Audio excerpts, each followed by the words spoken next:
Moving forward to other questions. Question number 1 यहाँ पर हमारे पास लिखा हुआ है रिटेंशन ऑफ अमलगम। अच्छा, अब जो है अगर हम अमलगम की रिटेंशन की बात करें तो बुक में जो आपके पास 3 मेथड्स लिखे हुए हैं।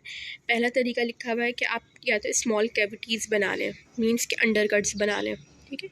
स्मॉल कैविटीज़ बना के आप रिटेंशन कर सकते हैं अंडर कट्स बनाकर। दूसरा मेथड लिखा हुआ है कि थ्रू पिट्स एंड फिशर्स भी हो सकती है इसमें रिटेंशन,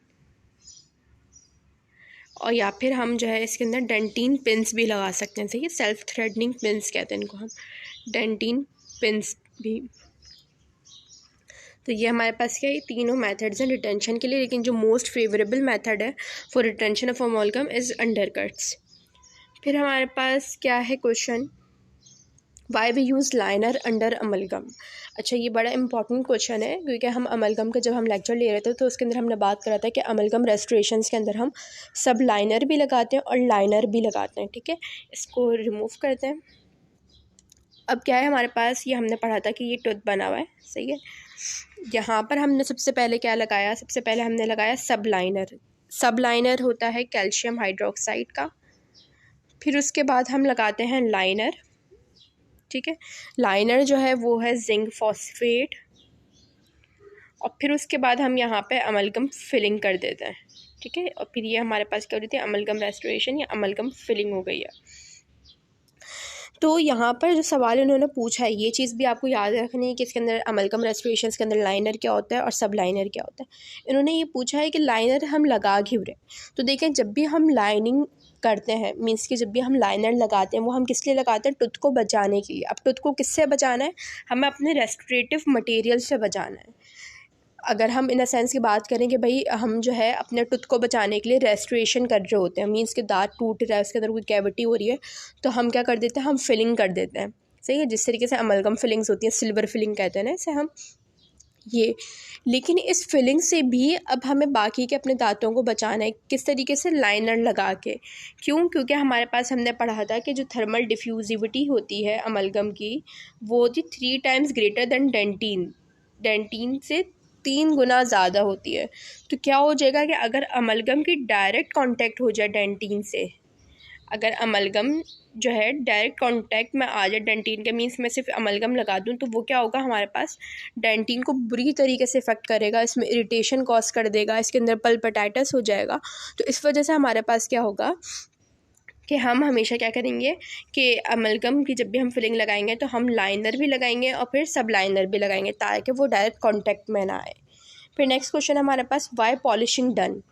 हमने इसकी काफ़ी मैनिपुलेशन मेथड्स और सारी चीज़ें पढ़ी थी, टाइट्रेशन, कंडेंसेशन, कार्विंग, और फिर सबसे लास्ट स्टेप होता है पॉलिशिंग।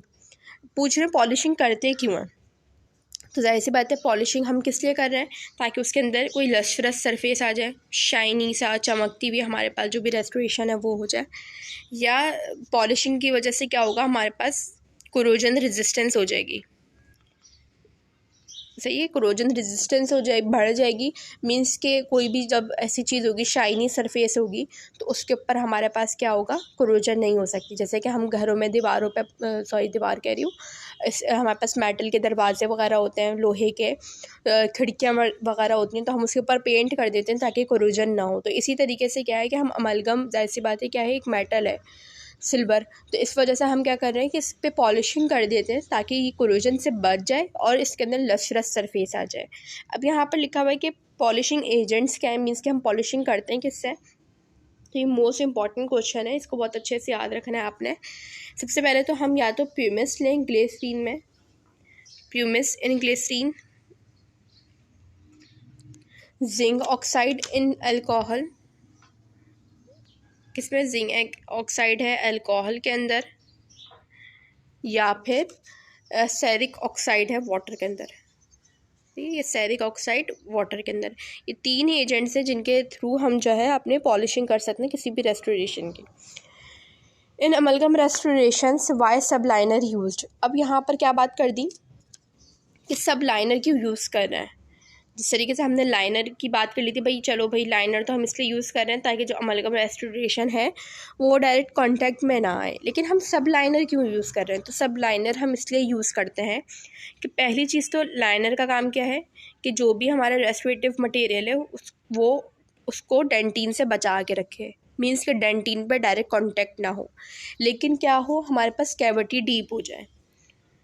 क्या हो जाए, कैविटी अगर बहुत ज़्यादा डीप बन गई हमसे कि पल्प नज़र आ रही है, पल्प एक्सपोज हो रही है, ये हमारे पास क्या हो रही है, पल्प एक्सपोज हो रही है, तो हम क्या करेंगे यहाँ पर इससे पहले सब लाइनर लगा देंगे, ताकि जो हमारे पास ये जो ऊपर हमारे पास रेस्टोरेटिव मटेरियल था जैसे कि अमलगम, वो ना डेंटिन पे जा सके, वो किसने रोक लिया, वो लाइनर ने रोक लिया, और फिर वो नीचे पल्प पर ना आ सके तो वो किसने रोक लिया, सब लाइनर ने रोक लिया।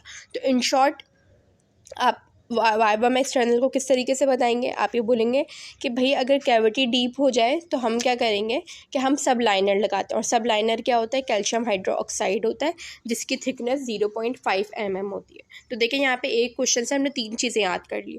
हमने ये भी पढ़ लिया कि हम सब लाइनर क्यों यूज़ करें, सब लाइनर होता क्या है और उसकी थिकनेस क्या होती है। अब बात करते हैं अगर हम डिसएडवांटेजेस ऑफ अमलगम की, तो अमलगम के जो डिसएडवांटेजेस हैं, तो आपने देखा होगा कि इसके अंदर हमारे पास क्रीप होता है, इसके अंदर टार्निश हो रहा है, इसके अंदर कोरोजन हो रही है, कोई सेल्फ एडिशन नहीं है। सेल्फ एडिशन मीन्स कि खुद से कोई रिटेंशन नहीं है, इसकी रिटेंशन के लिए हमें अंडरकट्स बनाने पड़ रहे हैं, सही है। तो इस वजह से हमारे पास डिलेड एक्सपेंशन हो रही है, तो ये सारे इसके क्या हैं, डिसएडवांटेजेस हैं। वेयर डज अमलगम यूज्ड, ये बड़ा प्यारा सा क्वेश्चन है कि अमलगम को हम यूज़ कहाँ करते हैं। अब हमने पूरा अमलगम का चैप्टर पढ़ लिया, अब हमें ये भी तो पता होना चाहिए, तो अमलगम हम कहाँ पर यूज़ करते हैं। क्लास 1 जीवी ब्लैक क्लास की बात कर रही हूँ, ठीक है, क्लास 1, 2 और 5, 1, 2, 5 में, और कोर बिल्डअप प्रिपरेशंस में, इन 4 जगहों पर कोर बिल्डअप्स प्रिपरेशंस में हम इसको अमलगम को यूज़ करते हैं। फिर हमारा क्वेश्चन है titration method in amalgam restoration. Titration method होता क्या है। टाइट्रेशन कहते हैं हम मिक्सिंग को, किसको कहते हैं, मिक्सिंग को। अभी 2 किस्म की होती है, मैनुअल भी और मैकेनिकल भी, मैनुअल भी और मैकेनिकल भी। मैनुअल मिक्सिंग हम हैंड से करते हैं, मतलब सिंपल हम हाथों से करेंगे, और इसमें जो यूज़ होगा इंस्ट्रूमेंट वो होता है मोटार एंड पेसल, और मशीन के अंदर जो हमारे पास वो यूज़ होता है उसको हम कहते हैं amalgamator. Let me remove this. Mechanical mixing के लिए हम यूज़ करते हैं अमलगमेटर, और जो हमारे पास मैनुअल मिक्सिंग है, मैनुअल मिक्सिंग के लिए हम यूज़ करते हैं motor and पेसल।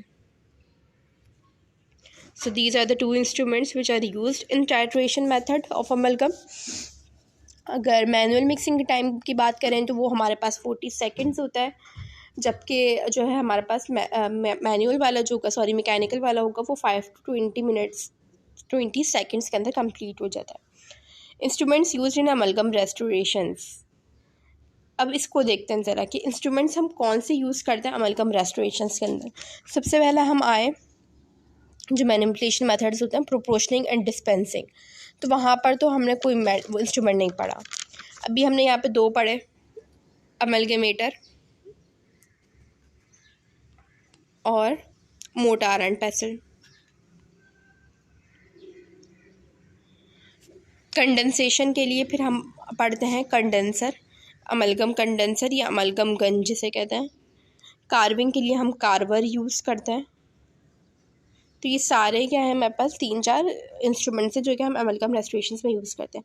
What are the advantages of mechanical mixing. Advantages, अब मैकेनिकल मिक्सिंग ये कहता है कि यूनिफॉर्मली मिक्सड हो जाता है, शॉर्ट टाइम के अंदर होगा। जैसे पता आपने देखा कि हाथ से मिक्स करने में हमें 40 सेकंड लग रहे हैं, जबकि मैकेनिकली किसी मशीन के ज़रिए मिक्स करने में हमें 5 से 20 सेकंड लग रहे हैं। तो सबसे पहले तो हो गया कि शॉर्ट टाइम में मिक्स हो रहे हैं, यूनिफॉर्मली मिक्स हो रहा है, मतलब कोई पार्टिकल्स रह नहीं रहे, सब एक साथ मिक्स हो रहा है। और क्या नाम है, ना ही हमारे पास कंटेमिनेशन होने का ख़तरा होता है, मरकरी कंटेमिनेशन होने का ख़तरा होगा। फिर हमारे पास है क्वेश्चन टाइप्स ऑफ अमलगम।